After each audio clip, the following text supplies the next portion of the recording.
Hola chicos, para los que no se acuerdan, soy la profesora Catherine Fung, encargada del nivel de tercero medio. Hoy nos corresponde trabajar los elementos básicos del mundo narrativo.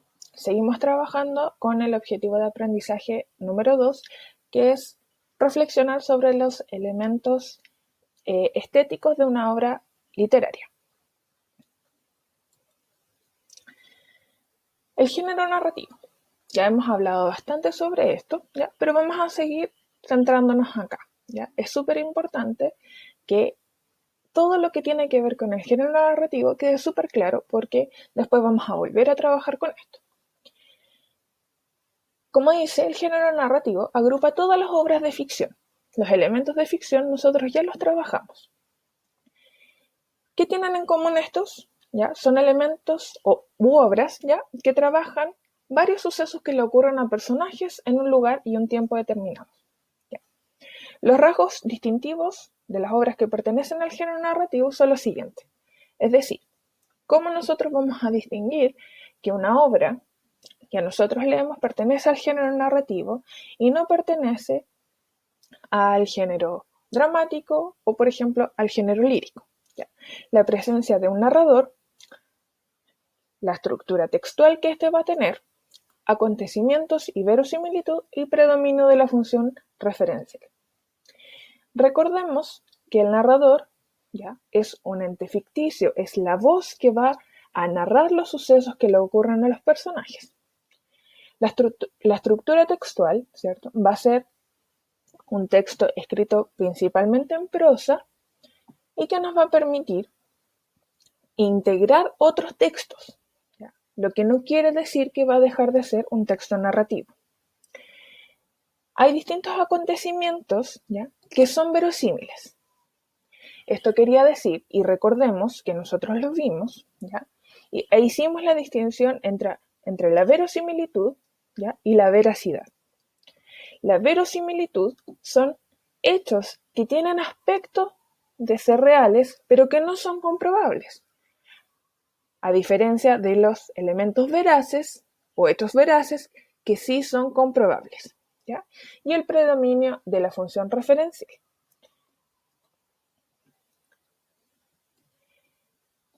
Elementos básicos del mundo narrativo. Vamos a tener 5 elementos básicos que vamos a trabajar en el mundo narrativo. Toda obra narrativa nos introduce en un mundo de ficción recreado por la imaginación del autor. ¿Ya? Por más que una obra, y esto tiene que quedar claro, tenga aspectos de real, no lo va a hacer. Por eso tiene que quedar súper claro que una obra es verosímil, no es veraz. Vamos a tener algunas obras y hay algunos periodos de la historia de la literatura en que estos autores escribían obras que trataban de retratar la realidad de la época. Y para esto utilizaban el exceso de descripción. Trataban de describir cómo eran las costumbres, cómo se vestían las personas, pero eso no quiere decir que efectivamente haya los hechos que se relaten en ese libro, o en esa historia, o en ese cuento, hayan ocurrido en realidad, ¿ya? Sino que ocurrieron en la imaginación del autor. ¿Ya? Dicho mundo posee su lógica y sus elementos constitutivos. Acá es súper importante ¿ya? Recordar lo que es el pacto ficcional. El pacto ficcional es un pacto ficticio, valga la redundancia, donde nosotros como lectores tomamos un texto e intrínsecamente decimos, sí, nosotros vamos a creer todo lo que se menciona en este texto, según las leyes inmersas en el mundo en el cual está escrito nuestro texto. ¿Ya? Por ejemplo, si nosotros tomamos Harry Potter, nosotros sabemos que las cosas que se mencionan en ese texto no son reales según la lógica del mundo en el que nosotros vivimos, pero sí son reales en la lógica del mundo maravilloso en el cual está inserto, ¿ya? Y los elementos que constituyen el mundo maravilloso, ¿ya? Como presencia de seres mágicos, de hechos mágicos, ¿ya? Entonces, el pacto ficcional sí se cumple. Pero si nosotros empezamos a cuestionar este mundo y decimos, no, esto no puede ocurrir, esto no es posible, el pacto ficcional se rompe, ¿ya? Y la lógica de ese mundo nosotros lo empezamos a cuestionar, por ende, ¿ya? La lectura o el proceso de lectura y de interpretación, ¿ya? Se rompe. El espacio narrativo es introducido a los lectores por una voz, un ente creado por el autor. Y esta voz es la más importante, pues sí o sí tiene que estar presente, y esta voz es el narrador. Estos 5 elementos, que son los elementos básicos del mundo narrativo, ya son el narrador, que como dije es la voz al interior de la obra literaria y nos relata la historia. Las acciones son el acontecer, los hechos que ocurren a uno o varios personajes. Sin acciones no hay narración. ¿Ya? Espacio es el lugar o lugares donde transcurre la acción. Puede ser físico, puede ser psicológico o puede ser social. En algunos textos, ¿ya? El espacio psicológico y el social no se pueden distinguir por separado, ¿ya? Y ahí nosotros identificamos un espacio que se llama psicosocial. Los personajes son entes de ficción encargados, ¿ya? De hacer que las acciones ocurran. Estos personajes pueden tener nombre o no pueden tener nombre. Por ejemplo, en un texto, ¿ya? O algunos autores pretenden quitarle el nombre a estos personajes y otorgarles simplemente características, ¿ya? Como ocurre en Ensayo sobre la ceguera. En Ensayo sobre la ceguera, nosotros tenemos personajes que solo lo identificamos a través de características o profesiones. Por ejemplo, el oftalmólogo, ¿ya? El hombre estrábico, ¿ya? La esposa de, y las características que se le atribuyen a estas personas, ¿ya? ¿Por qué no tienen nombre? Porque no son importantes, ¿ya? En cambio, vamos a tener otras obras donde los nombres son lo importante y no las características que se le otorgan a estos personajes, ¿ya? Y el tiempo, ¿ya? Es la otra característica, que es el momento en el que transcurre la historia que se nos cuenta. Y este tiempo también vamos a ver que se puede dividir en dos, que lo podemos identificar de dos formas. Vamos a ir viendo. El narrador es el encargado de relatar la historia. Es además quien organiza todo el relato de acuerdo con la perspectiva que adopta. Es decir, puede conocer todo el acontecer de los personajes y gobernar toda la información del mundo narrado. O bien, puede tener un punto de vista restringido, conociendo solo algunos aspectos de la ficción narrativa. Tenemos entonces al narrador, ¿ya? Y lo podemos clasificar de 3 formas. Según la presencia o ausencia, ¿ya? En la obra. Lo vamos a clasificar como homodiegético, ¿ya? Que es cuando se ubica al interior de la historia, es decir, es parte del relato. Y ahí vamos a tener al narrador protagonista y al narrador testigo. El heterodiegético, hay un error de tipo ahí. El heterodiegético va a ser el narrador que se encuentra fuera de la historia, ¿ya? Y vamos a tener que puede ser el narrador omnisciente o de conocimiento relativo, también llamado objetivo. La otra clasificación es según el grado de conocimiento, que puede ser omnisciente, de conocimiento relativo, o también llamado objetivo. Y el otro según el grado de participación, que puede ser protagonista o testigo.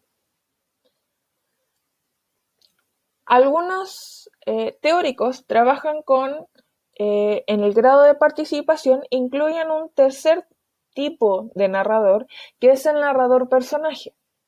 ¿Ya? Yo personalmente trato de no trabajarlo porque muchas veces genera confusión, ¿ya? Porque el protagonista y el testigo también son personajes porque están dentro de la historia. El narrador personaje es un narrador que está dentro de la historia, pero que no participa del acontecer. Entonces, de repente genera una confusión con el narrador de conocimiento relativo. ¿Ya? Entonces, mientras no podamos desarrollar de forma correcta el omnisciente, el conocimiento relativo, el protagonista y el testigo, no vamos a trabajar con el otro narrador. ¿Ya? En todo caso, ¿ya? En la prueba de transición o ex-PCU, ¿ya? Solamente se trabaja estos cuatro narradores. El protagonista, el personaje no se trabaja. Me muevo por acá. Clasificación del narrador. Vamos a trabajar con estas cuatro clasificaciones. El narrador omnisciente. Su visión se asemeja a un dios. ¿Ya? ¿Por qué? Porque este narrador conoce todo. Puede emitir juicios y opiniones. ¿Ya? Se sitúa fuera de la historia y narra en tercera persona gramatical. ¿Por qué se asemeja a un dios? Porque conoce todo el mundo que narra. ¿De qué forma? Conoce el presente, conoce el pasado y conoce el futuro. Conoce la interioridad de los personajes, qué están pensando, sabe qué están sintiendo, qué va a ocurrir, qué está ocurriendo en otro espacio, ¿ya? Por ejemplo, ¿ya? Un texto muy breve donde identificamos un narrador omnisciente. María estaba sentada con Juan en la plaza. Ella estaba muy feliz, la interioridad. Ella estaba muy feliz, pero no sabía que la decisión que iba a tomar cambiaría por siempre su vida. Tenemos un claro ejemplo de narrador omnisciente. El narrador conoce la interioridad de María, sabe qué está pensando, sabe qué está sintiendo y sabe lo que va a ocurrir en la vida de María después. Cómo la decisión que ella va a tomar en ese momento va a influir después en ella. ¿Ya? Puede emitir juicios y opiniones. ¿Ya? ¿De qué forma? Este narrador es más metiche. Es un poquito cagüinero de repente. ¿Ya? Juan y María estaban sentados en la plaza, conversando sobre su vida. Qué mala decisión tomó María al irse a sentar con Juan. ¿Ya? Eso es un juicio, es una opinión. ¿Ya? Al decir que es una mala decisión. ¿Ya? Se sitúa fuera de la historia porque no participa de ella, a pesar de que, ¿cierto?, emite juicios y opiniones, y narra en tercera persona gramatical. Siguiendo dentro de los narradores que están fuera de la historia, tenemos al de conocimiento relativo. ¿Ya? Narra lo que ve y lo que oye de los personajes. No emite juicios, intenta mantener la objetividad.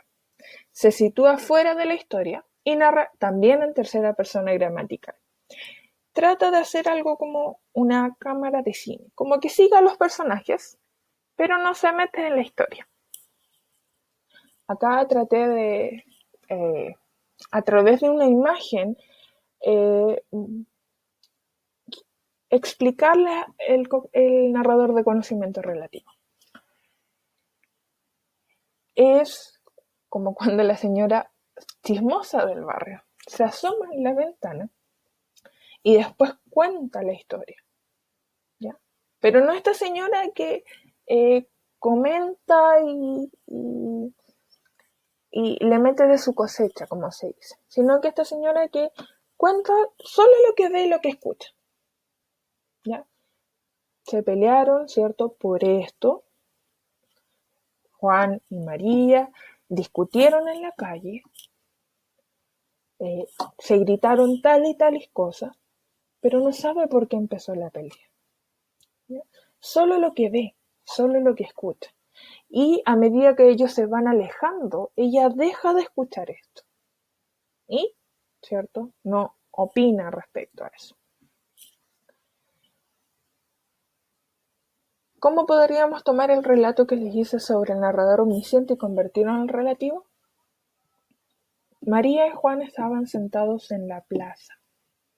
Ella comía un helado, mientras Juan parecía distraído mirando al horizonte. No hay ninguna opinión, no hay interioridad, nada, ¿ya? Simplemente está hablando lo que ve, ¿ya? Ahora nos vamos a los narradores que están dentro de la historia. Vamos a tener al narrador protagonista, que es el que participa en la historia y nos relata su propia historia. Expresa sus emociones y pensamientos, tiene una visión limitada de los hechos y narra en primera persona gramatical. ¿Por qué digo que tiene una visión limitada de los hechos a pesar de que nos relata su propia historia? Supongamos que ustedes llegan a su casa y cuentan ya algo que les ocurrió a ustedes. Ustedes dicen, ay, pero si yo tengo toda la visión de la historia. Sí, es verdad, ¿cierto? Pero cuando ustedes, supongamos, están discutiendo con alguien, ¿ya? No ven lo que ocurre a su alrededor, entonces no saben todo lo que ocurre, ¿ya? Entonces, la visión limitada de los hechos, ¿cierto? La podemos describir como se centra solo en lo que está ocurriendo en el momento, ¿ya? Yo voy a narrar solo lo que me ocurre, pero no sé qué está pasando a mi alrededor, aunque también es parte de mi historia, ¿ya? Y narra en primera persona gramatical, es decir, yo. A mí me pasó esto, a mí me ocurrió esto, ¿ya? Y el narrador testigo, ¿ya? Que es un personaje que narra hechos que ha visto o en los que ha participado indirectamente. Narra lo que ve o escucha y narra en primera persona gramatical. Acá les pongo el ejemplo, ¿ya? De Flynn Rider o Eugene, ¿ya? De la película Enredados, porque él es el que narra la historia. Es un narrador testigo. Él está narrando, ¿ya? La historia de Rapunzel, pero él, ¿ya? No es el protagonista de la historia, ¿ya? Él es un testigo. Él no sabe precisamente qué es lo que siente, qué es lo que pasa, ¿cierto? Nosotros podemos decir, ay, pero es que después se nos cuenta, o sea, nosotros estamos sabiendo toda la historia. Claro, pero es que este narrador testigo puede constatar los hechos posteriormente. Puede estar contando la historia de después. Entonces está constatando los hechos posteriores. ¿Ya? Pero desde un principio nosotros sabemos que es Eugene o Flynn Rider quien nos cuenta la historia. Es un narrador testigo, ¿ya? Él participa indirectamente y él narra lo que ve y lo que escucha, pero igual está narrando en primera persona. El narrador, ¿ya? Para poder narrar, valga la redundancia, necesita muchas veces transcribir diálogos, porque los personajes interactúan. Y para eso, ¿ya? Hay algo que en teoría literaria se llama estilos narrativos. ¿Cómo lo presentamos? Es la manera que tiene el narrador de presentarnos los diálogos y las acciones de los personajes en el relato. Y puede ser presentado de tres formas. El estilo directo, que es el más fácil de identificar, el estilo indirecto y el estilo indirecto libre, que es el más difícil de identificar, incluso para mí. Estilos narrativos. Entonces, como les dije, vamos a tener tres. El número 1, estilo directo. Hay una transcripción directa de los diálogos. Se usan signos ortográficos como la raya o los dos puntos, o bien fórmulas como dijo, preguntó, respondió, exclamó. Se usan verbos del decir. Todo verbo que plantee, ¿ya? Alguna expresión que haga hablar susurró, murmuró, ¿ya? Va a participar de esta fórmula. ¿Ya? En la próxima diapo ya vienen los ejemplos para que les quede más claro. El estilo indirecto. Dice, incorpora de manera indirecta los diálogos. ¿Ya? Una aclaración, en el estilo directo el narrador no interviene, ¿ya? Por eso se llama directo. El narrador ya lo que escucha tal cual lo va a transcribir. No interviene de ninguna forma, ¿ya? El estilo indirecto se incorpora de forma indirecta los diálogos. El narrador se encarga de entregar en su relato las palabras de los personajes, es decir, el narrador puede poner de su cosecha en este diálogo. Él ve cómo plantea los diálogos de los personajes, ¿ya? Y se usan fórmulas como dijo que, el que acá es muy importante, señaló que, había dicho que, murmuró que, susurró que. Y el estilo indirecto libre, ¿ya? Es una combinación de los dos estilos. El narrador habla desde la interioridad del personaje y se identifica con este. O sea, podemos decir ya que el estilo indirecto libre es propio del narrador omnisciente. Y a veces se confunde quién habla, si es el narrador o el personaje. ¿Ya? El estilo indirecto libre lo podemos encontrar mucho en ensayos sobre la ceguera. Ejemplos. Estilo directo. Sigo con Juan y María. Juan increpó a María por su actuar. ¿Por qué le dijiste eso? No lo sé, respondió con los ojos llorosos. Está bien, murmuró aún molesto. ¿Nos vamos? Dijo María. Me voy, tú te quedas. Acá no hay ninguna... el narrador no interfiere de ninguna forma. Simplemente nos presenta que Juan está increpando a María por el actuar que ella tuvo. ¿Ya? Nos hace la presentación de cómo está dando esta conversación. ¿Ya? Y nos presenta los dos puntos, ¿ya? Que es una de las fórmulas que se da, y los guiones, para que nosotros identifiquemos, ¿cierto?, que acá se está presentando un diálogo. Y tenemos algunos verbos del decir, como respondió, murmuró, dijo. Luego tenemos el estilo indirecto. Tenemos exactamente el mismo diálogo del ejemplo 1, pero ahora con un estilo indirecto. Juan increpó a María por su actuar, preguntándole por qué le dijo eso. Ella, con los ojos llorosos, solo pudo responder que no lo sabía. Notoriamente molesto, Juan le dijo que estaba bien, claramente para calmarla. María, algo temerosa, le preguntó si ya podían irse, pero Juan le dijo firmemente que no, que solo se iría él. ¿Ya? Acá, en el estilo indirecto, vemos claramente cómo el narrador está interfiriendo, ¿ya? Porque manipula, ¿cierto? Acá nosotros vemos información que no está en el primer ejemplo, ¿cierto? Notoriamente molesto, ¿ya?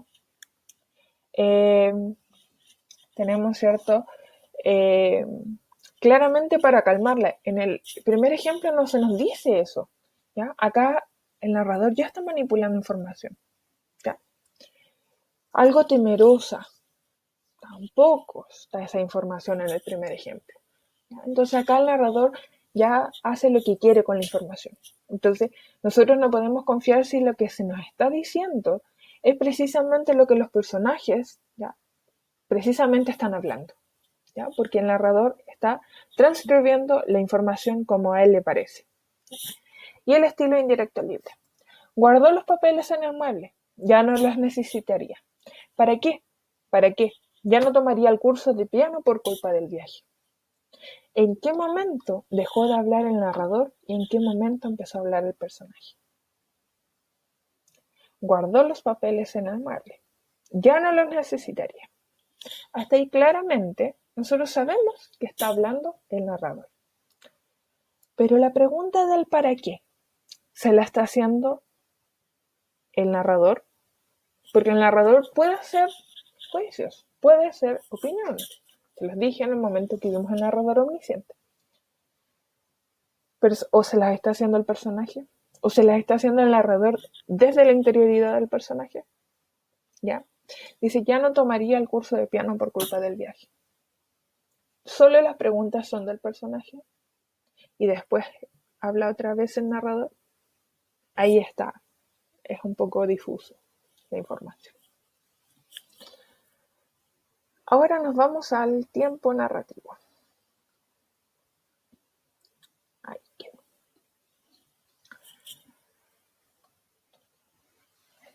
El tiempo al interior de una obra es complejo, ya que no necesariamente se corresponde a la sucesión temporal del mundo real. ¿A qué me refiero con la sucesión temporal? ¿Cuál es la sucesión temporal del mundo real? Pasado, presente, futuro. ¿Ya? Nosotros vivimos en un presente, este presente tiene un pasado y este presente va a tener un futuro. ¿Ya? Esa es la sucesión del tiempo de nuestro mundo real. ¿Ya? Pero esta sucesión del tiempo real no necesariamente se va a dar en nuestra historia. ¿Ya? El tiempo narrativo es manejado y dispuesto de acuerdo a las necesidades de la progresión de las acciones y puede manifestarse de dos formas diferentes, lo que le mencioné hace unos tiempos atrás. El tiempo de la historia y el tiempo del relato. Tiempo narrativo, entonces. El tiempo de la historia. Dice que es la progresión lineal de los acontecimientos. ¿Ya? Entonces, el tiempo de la historia, al decir que es la progresión lineal de los acontecimientos, nosotros podríamos decir que sí se corresponde con la sucesión temporal del mundo real. ¿Ya? Entonces, el tiempo de la historia sí se coincide con la sucesión temporal del mundo real. ¿Ya? Eso no se lo... Tiempo de la historia, sucesión temporal del mundo real. Sí coincide. Las acciones están ordenadas en forma cronológica. ¿Cuál es la forma cronológica? ¿Cierto? 1, 2, 3, 4. O bien pasado, presente, futuro. Si lo tengo que ordenar gráficamente, va a estar gráficamente ordenado como una línea recta. ¿Ya? Y no necesariamente coincide con el tiempo del relato. Ahora vamos al tiempo del relato. Dice que es la disposición estilística de los acontecimientos. ¿A qué me refiero con la disposición estilística? La disposición estilística, ¿ya?, es cómo el narrador va a ordenar los acontecimientos para que visualmente se vean mejor. ¿Ya? Y esto no quiere decir, ¿ya?, que visualmente ordenadas de pasado, presente y futuro se van a ver mejor.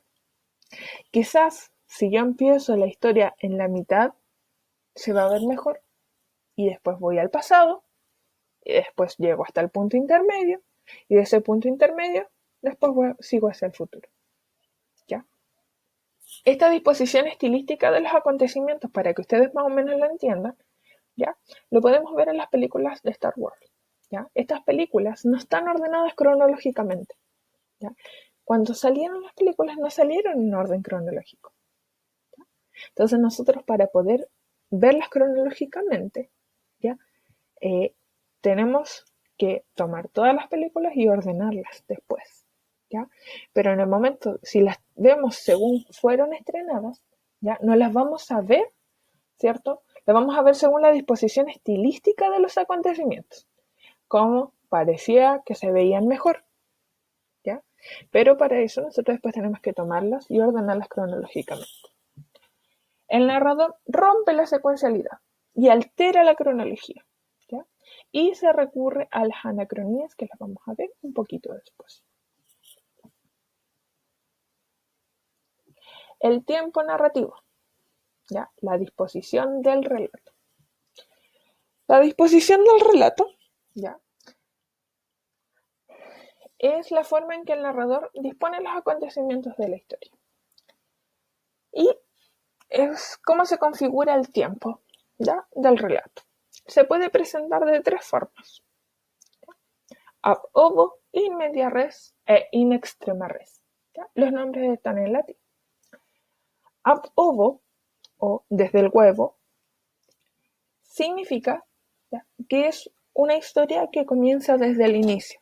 Ustedes me dirán, ¿cómo? Todas las historias parten desde el inicio, pero no. Esta historia, ya, escrita en ab ovo, ya, el tiempo del relato y el tiempo de la historia van a coincidir. ¿Ya? Los hechos son presentados de forma secuencial y están ordenados cronológicamente. No hay ninguna alteración que rompa esta secuencia cronológica. ¿Ya? Yo voy a leer y voy a ver que está todo ordenado cronológicamente.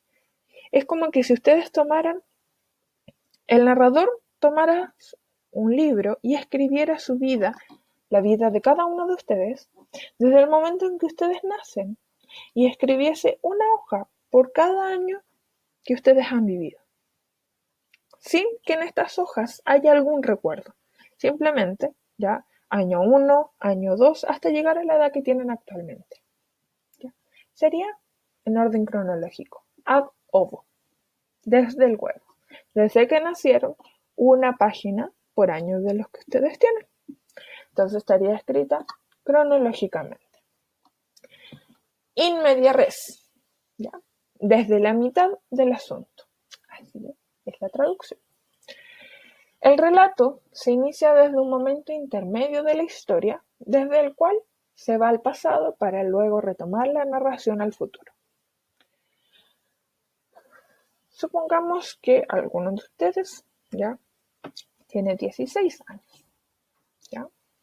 Esta historia ya partiría en el momento 8, a los 8 años. La primera página sería a los 8 años de edad. Escribiría esa página, que sería la mitad de nuestra historia, y luego la página siguiente sería el año 1. Año 1, 2, 3, 4, 5, 6, 7. El 8 ya lo escribimos. Y de ahí vendría 9, 10, 11, hasta llegar a los 16. ¿Ya? En la mitad. Y el in extrema res, o en el final del asunto, ¿ya? La historia se escribe o se inicia con el final de la historia, con el desenlace, y luego vuelve al pasado para retomar el orden cronológico de los hechos. Ustedes tienen 16. La primera hoja de nuestro libro parte con los 16 años y la segunda hoja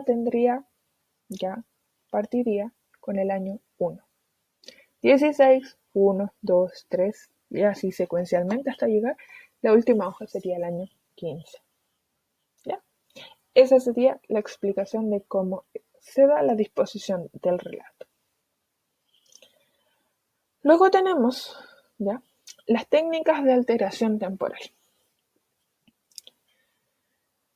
Estas técnicas las ocupa el narrador para romper la secuencia causa-efecto.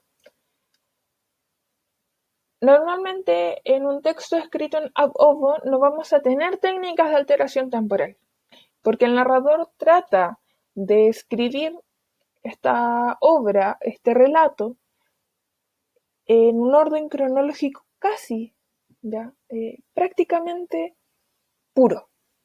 ¿Ya? Pero en las otras formas podemos presentar estas técnicas de alteración temporal. ¿Ya? Hay relatos en ab ovo que sí tienen alteraciones temporales. ¿Ya? Por eso les digo, siempre hay excepciones a la regla. Ya no quiere decir que en ab ovo nunca va a haber alteración temporal. ¿Ya? Puede haber. Estas técnicas de alteración temporal, ¿cómo se dice? Son técnicas que rompen la secuencia causa-efecto. Me tropiezo, me caigo. Causa-efecto. ¿Ya? Y este recurso tiene el nombre de anacronía. ¿Ya? Estas anacronías, o saltos temporales, pueden darse hacia el pasado o hacia el futuro. Cuando se dan hacia el pasado, estas anacronías toman el nombre de analepsis. ¿Ya? El narrador, desde un momento presente de la historia, regresa a hechos pasados. ¿Ya? Y aquí podemos encontrar dos formas, el raconto y el flashback. La prolepsis, por su lado, es una anacronía hacia el futuro. Es decir, el narrador desde un presente narrativo, ¿ya? Nos anticipa hechos del futuro o nos anticipa acciones que ocurrirán en el futuro narrativo. Y acá podemos encontrar la premonición o el flash forward. Se las voy a explicar una vez. El raconto, ¿ya? A ver, antes de eso, los cuatro tienen algo en común, ¿ya? Estas anacronías se van a dar gatilladas por algo, ¿ya? Hay algo que gatilla, ¿ya? Estos recuerdos o estas anticipaciones hacia el futuro, ¿ya? Puede ser un aroma, puede ser un sabor, ¿ya? Como por ejemplo, algunos de ustedes quizás siente un aroma o como un dulce y dice, ay, yo me acuerdo, no sé, esto me recuerda a mi abuelita, me recuerda cuando yo era chico me juntaba con mis amigos, ¿ya? Eso es ya un gatillante hacia un recuerdo, ¿ya? Esto mismo ocurre acá en la historia. O cuando están, por ejemplo, con los amigos o con la familia en estas juntas familiares y ven fotos y en la foto, ya de esta foto se empiezan a salir recuerdos y llegan a alguna cosa, ya. Entonces vamos a tener en primera instancia el raconto. El raconto es un recuerdo de larga extensión, ¿ya? Donde el narrador va a llevar al personaje a un recuerdo largo. Este recuerdo, como les digo, es largo, ¿ya? Y normalmente es a un momento significativo de su vida y que nos va a llevar a explicar algo importante de la historia, ¿ya? Todos estos recuerdos o anticipaciones ocurren por algo importante, ¿ya?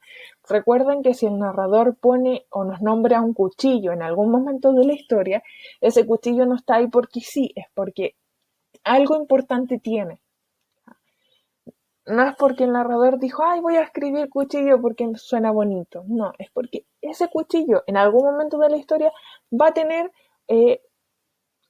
algo, va a ocurrir algo con ese cuchillo. Entonces es importante que nosotros le prestemos atención, ¿ya? Lo mismo ocurre con los recuerdos, ¿ya? Este recuerdo nos puede servir para, no sé, explicar algún comportamiento del personaje, ¿ya? Para explicar por qué el personaje va a hacer algo, ¿ya? Por qué el personaje eh, vive de cierta forma, por qué el personaje dejó de ser de cierta forma, ¿ya? Pero como les digo, es un recuerdo largo, ¿ya?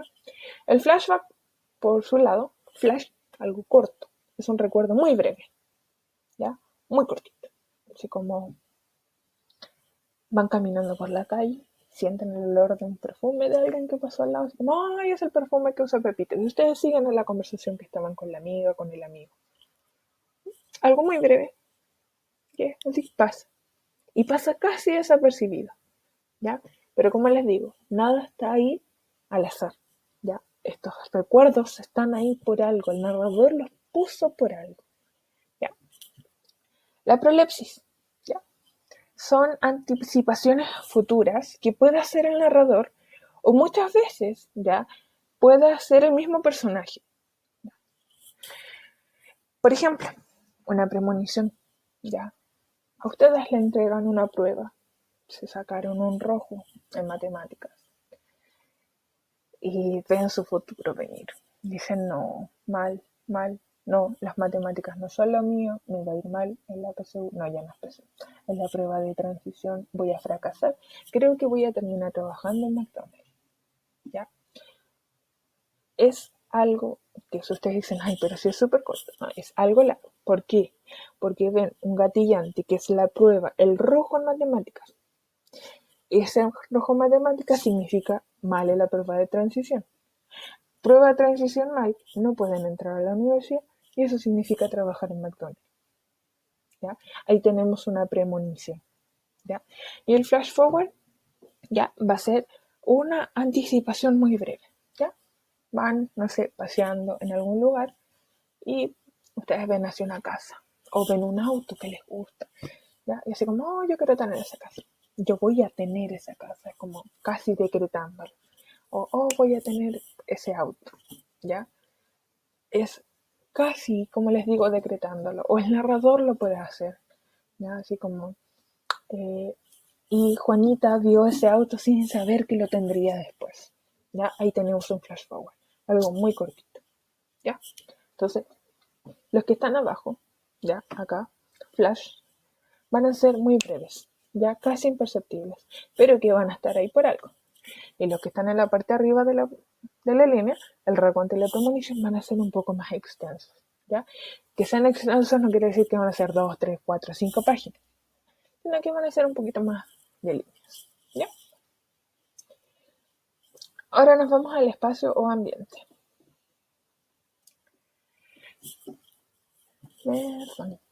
El espacio o ambiente.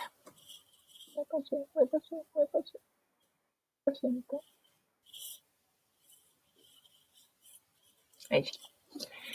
El espacio o ambiente puede darse de tres maneras: el físico, el social o el psicológico, ¿ya? A lo menos, ya en un texto narrativo vamos a encontrar al menos dos espacios o ambientes, ¿ya? A lo menos. El físico, ¿ya? Que lo podemos encontrar a través de la descripción que nos entrega el narrador de los lugares, ¿ya? A veces estas descripciones pueden ser vagas, ¿ya? Y nosotros lo podemos o tenemos que deducirlo, ¿ya? Por ejemplo, caminó en la plaza en otoño, ¿ya? El lugar físico, una plaza, ¿ya? Pero no podemos quedarnos solo ahí, ¿cierto? Si nos está diciendo que es una plaza en otoño, ¿cómo es una plaza en otoño? ¿Ya? Nosotros asumimos que una plaza tiene árboles, ¿ya? Si nos está diciendo que es en otoño, entonces el color de los árboles va a ser diferente, estos árboles van a botar hojas, no va a haber flores, va a ser frío, ¿ya? Entonces tenemos que ir adecuándonos a esas características, ¿ya? Porque vamos a tener textos, por ejemplo, en el periodo del realismo, donde el espacio físico es descrito a un nivel que llega a ser agobiante para nosotros los lectores, donde nos dicen casi hasta la cantidad de hojas que están en el suelo, ¿ya?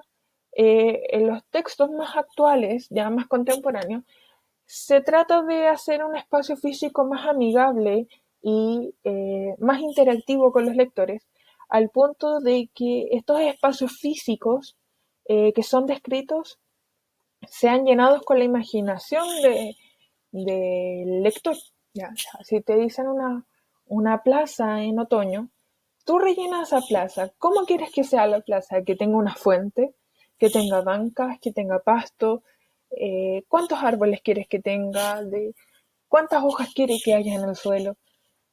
O no sé, caminó a la orilla del río. ¿Cómo quieres que sea ese río? Tú complementalo, ¿ya? El narrador ya no llega a ese extremo de saturarnos de información del espacio físico, ¿ya? O a veces lo conocemos a través de la información que nos dan los personajes, no el narrador, ¿ya? El espacio social, ¿ya? Es el entorno cultural y moral, el estatus social al que pertenecen los personajes, sus costumbres, vicios y virtudes, ¿ya? Engloba todo esto. Muchas veces cuando nosotros les pedimos que identifiquen el espacio social, ya es, ustedes simplemente se van como al estatus social, así como es pobre, es rico, ¿ya? Pero también hay que ver las costumbres, ¿ya? Por ejemplo, ¿qué costumbres nosotros tenemos? ¿Ya?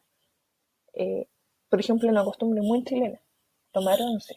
Solo en Chile se toma once, ¿ya? Eso es una costumbre social, ¿ya? Eso es algo del espacio social. Entonces, si te dice, el texto te dice, se sentó a tomar once, no se sentó a cenar, se sentó a tomar once, ¿ya? El espacio social nos está hablando claramente de una sociedad chilena, ¿ya? No de una sociedad de otra parte del mundo, ¿ya? Los vicios, las virtudes que tienen estas personas, ¿ya? Y eso lo entrega netamente las características de los personajes, cómo los personajes interactúan entre ellos, ¿ya? Y eso obviamente lo vamos a conocer con la información que nos va entregando el narrador. Y el espacio psicológico, ¿ya? Comprende la interioridad de los personajes. Para esto, nosotros tenemos dos formas. Que el narrador nos muestre la interioridad del personaje, y para eso tenemos que recurrir, o necesitamos que haya un narrador omnisciente, o bien que sea un personaje que muestre su interioridad, ¿cierto? Y los conflictos que se debaten, ¿cierto? Si hay conflictos de amor, de odio, de venganza, de traición, ya, por ejemplo. Todos esos ejemplos que puse ahí entre paréntesis, amor, odio, traición, venganza, ya los podemos encontrar en algunas obras, ¿ya? En algunos textos, ya, es difícil diferenciar el espacio social y psicológico por separado. Por eso les decía que en toda obra, al menos nosotros vamos a identificar dos espacios ambientes. El físico, siempre lo vamos a poder encontrar, a lo menos con pistas pequeñas, ¿ya? Y a veces el espacio social y psicológico es difícil identificarlo por separado, ¿ya? Y para eso ya nosotros vamos a juntarlo y lo vamos a identificar como espacio psicosocial, ¿ya? Es decir, que a través de rasgos psicológicos, ¿ya? Nosotros vamos a identificar los rasgos sociales. O bien, a través de rasgos sociales, vamos a identificar rasgos psicológicos. Por ejemplo, si identificamos el entorno social, ¿ya? En el cual se está dando nuestra obra. Por ejemplo, ¿ya? Se dice que nuestra obra, ¿ya? Está situada en la guerra, ¿ya? Es el espacio social, ¿ya? En el cual está situada nuestra obra. Y no se nos entrega más información. Nosotros podemos deducir de inmediato el espacio psicológico de esa obra, ¿ya? Porque nosotros sabemos, sin haber vivido una guerra, ¿ya? Podemos deducir cómo es ese espacio psicológico, ¿ya? No va a haber alegría, ¿cierto? No va a haber mucha esperanza. No va a haber misericordia, ¿ya? Nosotros vamos a identificar tristeza, angustia, ansiedad, ¿ya? Elementos que más bien oscuros, más bien tristes, ¿ya? En cambio, si nos dicen, por ejemplo, que nuestra obra está situada en un carnaval, ¿ya? Lo social, podemos identificar rasgos psicológicos de inmediato, alegría, ¿ya? Todo lo que tenga que ver con lo colorido, ¿ya? Entonces los podemos identificar de esa manera, ¿ya? Espero que eso les ayude un poco.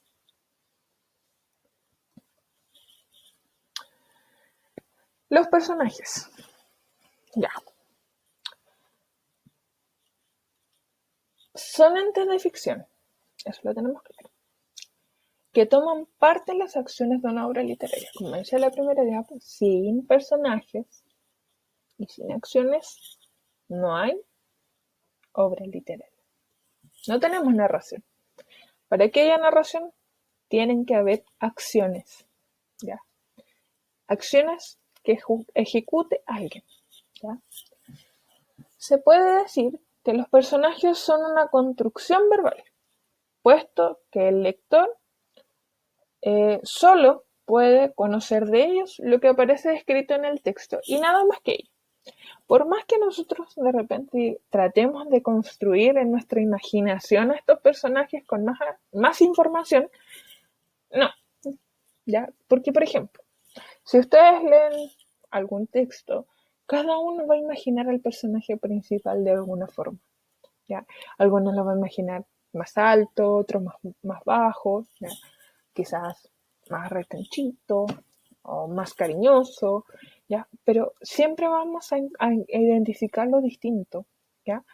Porque nuestra imaginación lo va a construir de forma diferente. Y esto es por la interpretación que cada uno construye, ¿cierto? Dependiendo de nuestra propia realidad, ¿ya? Y esta construcción verbal tiene que ver, ¿cierto?, con la información que el narrador nos va a entregar. Y, como es obvio, no todos los personajes al interior de una narración tienen igual tratamiento, por lo que podemos clasificarlo atendiendo a distintos puntos de vista. La primera clasificación es de acuerdo a su grado de participación en las acciones. Acá lo podemos clasificar de tres maneras: principal, secundario e incidente. El personaje principal, ¿ya?, es aquel en el cual las acciones van a girar en torno a ellos, ¿ya? Y estos personajes pueden ser protagonistas o antagonistas. El protagonista va a ser aquel personaje que va a estar en busca de cumplir un objetivo. Y el antagonista va a ser aquel personaje que va a buscar que el protagonista no cumpla con dicho objetivo. Me dirán, ¿por qué las puse a Ned Flanders? Ya, o menos sí. Para más o menos tratar de explicarles. Hay un capítulo, ¿ya?, donde Ned Flanders decide poner una tienda, dejar el negocio farmacéutico y poner una tienda, el izquierdario. Acá él va a ser el protagonista. Tiene una misión. Quiere cumplir un objetivo que es poner el izquierdario. Y el antagonista es Homero Simpson, porque va a hacer de todo para que el izquierdario no funcione. ¿Qué hace? ¿Cierto? Lo primero que hace es que cuando están en un asado donde Ned Flanders está celebrando que va a poder poner su negocio al fin, con un huesito de pollo piden un deseo, y el deseo de Homero Simpson es que Ned Flanders fracase. Al ser beneficiario del deseo, él sabe que le va a ir mal a Ned Flanders. Lo va a visitar, va viendo que todo fracasa y conoce a distintas personas que son zurdas, pero en ningún momento le habla que conoce a una persona que tiene un izquierdario, que tiene una tienda para zurdos y lo ayuda a fracasar. Entonces, todo lo que hace Homero es para que Ned Flanders fracase. Entonces, en ese capítulo tenemos al protagonista, nuestro amiguillo Ned Flanders, y nuestro antagonista Homero Simpson.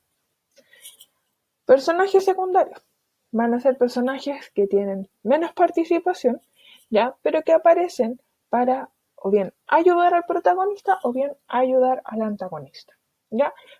Toman, por decirlo de alguna forma, bando por uno de estos dos personajes, ¿ya? Los personajes incidentales, por su parte, son personajes que tienen muy poca participación en la historia y que aparecen para darle como orden a los sucesos, ¿ya? Para explicar por qué esto, ¿ya? En el dibujito, ¿ya?, les pongo a Seymour Skinner, ¿ya? Seymour Skinner. Ambos son Skinner, ¿ya? En algunos capítulos antes de esto había algunas incoherencias de por qué Skinner se comportaba extraño. Para poder explicar esto, ¿ya?, los creadores de Los Simpsons decidieron crear este capítulo para decir que Skinner había robado la personalidad de Skinner y llevaron a Skinner, al verdadero Skinner, hasta Springfield para explicar por qué era esto, ¿ya? Entonces es un personaje incidental, aparece una vez en la serie, ¿ya?, en nuestro texto, aparece una vez para explicar por qué Skinner se comporta de manera extraña, por qué de repente la mamá no lo conoce o Skinner no tiene ciertos recuerdos, ¿ya? Y ahí estaría el personaje incidental, que es el verdadero Skinner.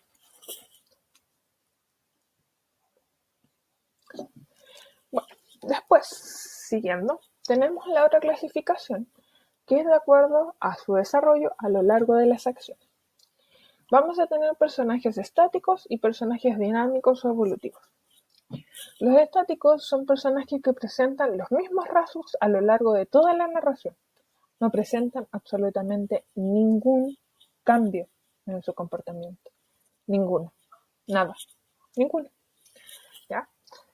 Y vamos a tener personajes dinámicos o evolutivos, que son personajes que van a sufrir algún cambio o evolución a lo largo de sus acciones y que varían en su forma de ser y comportarse, ¿ya?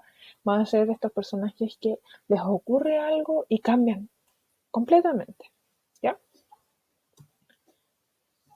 Y luego vamos a tener la clasificación, que es de acuerdo a su grado de complejidad y profundidad psicológica. Y acá vamos a tener a 4 tipos de personajes. Los planos, los redondos, los arquetipos y los caricaturescos.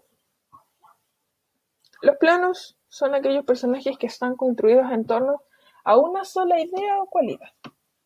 ¿Ya? Vamos a tener el caso de Odiseo o Ulises, ¿ya? Que es el hombre valiente.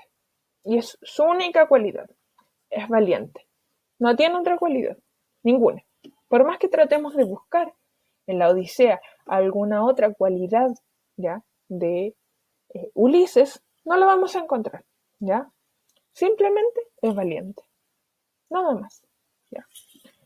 Los redondos van a ser aquellos personajes que tienen una profundidad psicológica ya bastante amplia, ¿ya? Y poseen varios rasgos destacados. Aquí le puse como ejemplo a Lisa, ¿ya? Porque en Los Simpsons ya podemos ver cómo ella va teniendo un cambio, ¿ya? Y va mejorando, va cambiando, va teniendo distintas emociones, ¿ya? Y va mejorando en algunos aspectos, ¿ya? Vamos a tener personajes arquetipos, ¿ya? Que son utilizados para representar un sector determinado de la sociedad. El científico loco, la madrastra, ¿ya? Que son personajes arquetipos que podemos encontrar en la literatura. El científico loco lo vamos a encontrar en muchas obras, ¿ya? El científico loco siempre va a ser el científico loco, siempre va a tener las mismas características, siempre va a usar el delantal blanco, siempre va a usar lentes, siempre va a ser medio calvo, siempre va a tener el pelo despeinado. La madrastra siempre va a ser mala, siempre va a tener hijastra, va a tener a lo menos 2 hijas, siempre va a tener un gato, siempre va a cumplir exactamente las mismas características, ¿ya? Y de ahí tenemos el personaje caricaturesco, que son aquellos que hacen mofa de algún aspecto de la realidad social o personal, ¿ya? Y ahí les pongo a Gorgory, ¿ya? Que es la caricatura de la policía norteamericana, no de nuestra policía, ¿ya? Comiendo donas, tomando cafés, gordos, ¿ya? En general, por ejemplo, esta serie es caricatura, ¿ya? Porque se mofan de distintos aspectos de la sociedad, ¿ya? Si lo llevamos, por ejemplo, al plano de la literatura, los personajes o una obra que habla y tiene netamente caricaturas, ¿ya? Tendría que ser La Granja de los Animales, ¿ya? Donde, por ejemplo, ¿ya? Uno de los cerdos, ¿ya? Son una caricatura de los políticos, ¿ya? Con eso les digo. Y bueno, ahora a ejercitar, ¿ya? Los invito a entrar a el link de Quizzes y contestar las preguntas que se plantean ahí y van a ver qué tanto aprendieron. Si no pueden entrar por el link que se les presenta ahí, copien el link o entren a este link y digiten ese código que está ahí, 883563635, ¿ya? Y luego tienen una actividad, ¿ya? Esta actividad, si gustan, me la pueden enviar para que yo se las revise, se las retroalimente y así vayan viendo qué aspectos mejoran, ¿ya?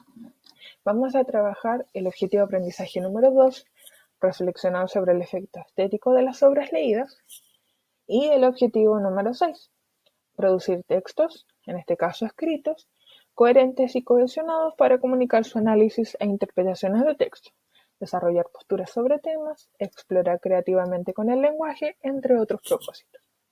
Las instrucciones son las siguientes. Van a escribir un cuento breve, de no más de una plana en tamaño carta, letra Arial 12, en el que se narre la situación actual del país. Este cuento debe contar con narrador omnisciente, o sea, el narrador conoce la totalidad de la historia. Estilo directo, acuérdense, el que tiene los guiones y que el narrador no interfiere en el diálogo, con a lo menos una anacronía. Ustedes escogen si es una anacronía hacia el pasado, ya, flashback o raconto, o hacia el futuro, flash forward o premonición, en ovo, por esto les digo, ¿ya? Es decir, está escrita en orden cronológico, pero igual va a tener una anacronía. Los espacios, el físico, el psicológico y el social, los cogen ustedes y que tenga al menos 3 personajes. Ustedes deciden cuál, ¿ya? Si tienen alguna duda, ya, pueden enviar un correo. Ahí está la dirección. Ya, yo les voy contestando y nos vemos pronto. Mientras el corazón late, mientras el cuerpo y alma siguen juntos, no puedo admitir que cualquier criatura dotada de voluntad tiene necesidad de perder la esperanza en la vida. Julio Verne. Nos vemos pronto. Que estén bien.